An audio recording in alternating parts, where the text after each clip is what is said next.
Kevin Watler, and this is your CMR Daily Buzz. The Royal Cayman Islands Police Service continues to investigate the armed robbery at the Liquor Finesse on McClendon Drive in Georgetown that took place on August 6.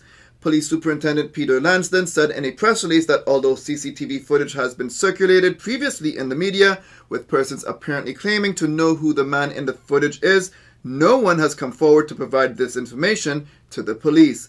He added, while media commentary can potentially provide us with intelligence, not having proper witness identification impacts our ability to take the necessary steps to bring the perpetrator to justice. Police are appealing to members of the public who may know who this person is to do the right thing and come forward. Here's the full CCTV clip.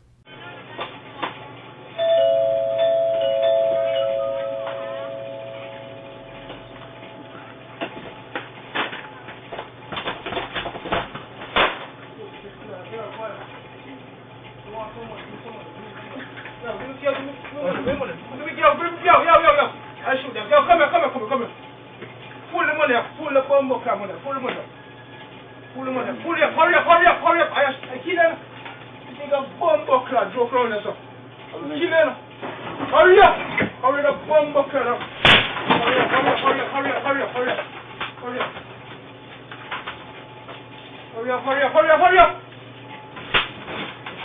up.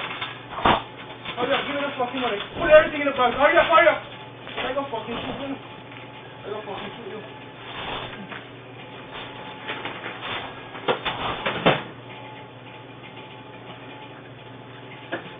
Police continue to look for Luisto Eusebio Hernandez in relation to firearm offenses. He is considered armed and dangerous and should not be approached. If seen, call 911 immediately.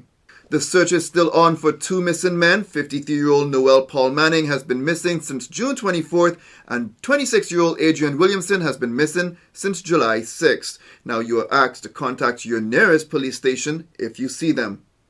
Anonymous tips can be provided directly to the RCIPS via their confidential tip line at 949-7777 or via their website. The government's plan to overhaul services for the most vulnerable in the Cayman Islands has taken a leap forward with the introduction and publication of the Financial Assistance Bill 2022.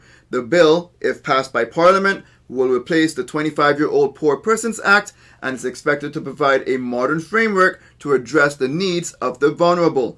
The Financial Assistance Bill defines the functions of the department, currently the Needs Assessment Unit, and its duties a standard feature of legislation. Upon commencement of the legislation, the name of the Needs Assessment Unit will be the Department of Financial Assistance.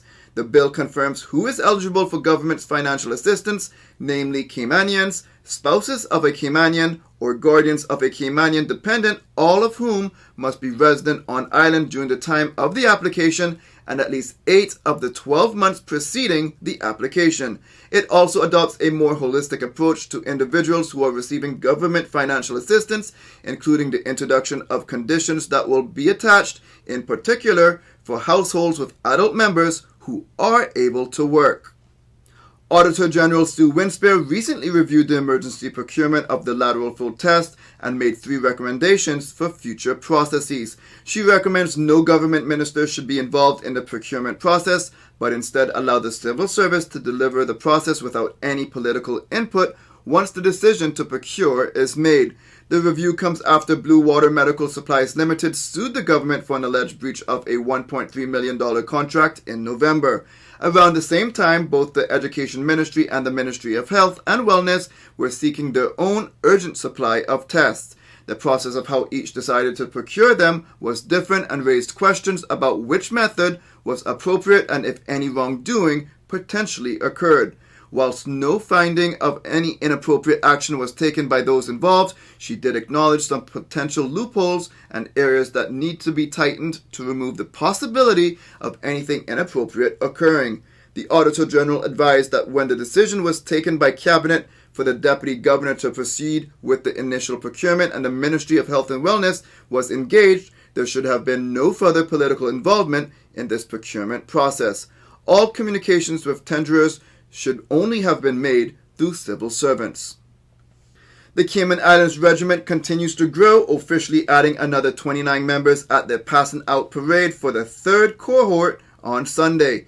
This cohort was trained recently by a team from the UK Ministry of Defence. The regiment now has 107 men and women, 9 of whom attended the UK Royal Military Academy at Sandhurst.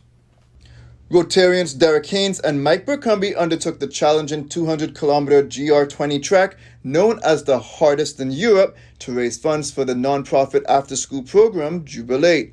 Jubilate teaches less advantaged children from the public schools in the Eastern District's various life skills through music and academic enrichment. It also instills in young Caymanians discipline and self-confidence, skills both Haynes and Burcumby needed on their recent trek. A $160,470 check was presented to charity representatives. More information on each of these stories can be found at caymanmallroad.com. Now for your CMR weather update, it's brought to you by WG Charters. Sunrise at 6:06. Sunshine and clouds will be mixed. The temperature rises to the high 80s, but it will feel much hotter than that. When the high temperature is at 88 degrees Fahrenheit and the relative humidity is at 70%, like the forecast calls for, the temperature will feel about 100 degrees Fahrenheit. Winds east-southeast at 10 to 15 miles per hour, then the sun sets at 6:52. When it cools at nighttime, the temperature falls to the low 80s. Looking forward, a higher chance of some rainfall on Wednesday. Overall, similar weather conditions are expected. It's summertime, so those hot days and warm nights with scattered showers are very typical for this time of year. CMR weather updates are brought to you by WG Charters. They offer private boat trips for a great price, so we encourage you to support them. Now for some regional and international news. Jamaica has recorded more than 938 murders this year as of August 14th. This represents a 3% increase when compared to the 911 murders recorded over the same period in 2021. The St. James Police Division leads the murder count in the country with 129 cases, a 21.7% increase compared to the 106 homicides reported in the division up to August 14th last year. The St. Catherine North Police Division is second on the list with 92 murders since the start of the year, while Westmoreland was third after 86 murders were recorded there. St. Andrew South is fourth with 82 murders, although that figure represents a 27.4% decrease in homicides when compared to the 113 cases reported in the division over the same period last year. Russian President Vladimir Putin on Monday vowed to expand military cooperation with the country's allies, noting that Moscow is ready to offer them its most advanced weapons. Speaking at the opening of an annual arms show outside Moscow that caters to foreign customers, Putin said that Russia's arms experts play an important role in the development of a multipolar world, the term used by the Kremlin to describe its efforts to offset what it perceives as U.S. global domination. Putin didn't name any country in particular, but noted that Russia sincerely values its historically strong, friendly, and trusting relations with countries of Latin America, Asia, and Africa. 1 year after the fall of Kabul, life for Afghanistan's women continues to worsen amid rising violence and the regression of human rights. Under the Taliban leadership, women have been banned from having jobs amid an already tenuous economy, which collapsed almost overnight after the world cut off funding to Afghanistan last year. According to a study released by the United Nations Development Programme, an estimated 97% of Afghanistan's population could be living below the poverty line, making the $1,000 visa fee to leave the country virtually impossible to secure. The Taliban has also banned women from traveling alone without a male guardian, which has confined many to their homes. The Taliban's requirement for women to wear full body coverings in public was also reintroduced, while the ban on girls attending secondary schools has resulted in 46% of young women not getting an education, according to a report by Save the Children. The United States Justice Department is opposing the release of details in an affidavit that lays out the argument that investigators made to a federal magistrate judge, explaining the probable cause it had to search former President Donald Trump's Mar-a-Lago estate last week. In their new filing arguing for some continued secrecy, the Justice Department made clear the seriousness of the ongoing criminal investigation, saying it implicates highly classified materials. Media organizations had asked for the affidavit to be unsealed after the search last week at Trump's Palm Beach, Florida club and residence. The Justice Department said in its filing that disclosing the affidavit details at this juncture will cause significant irreparable damage to this ongoing criminal investigation.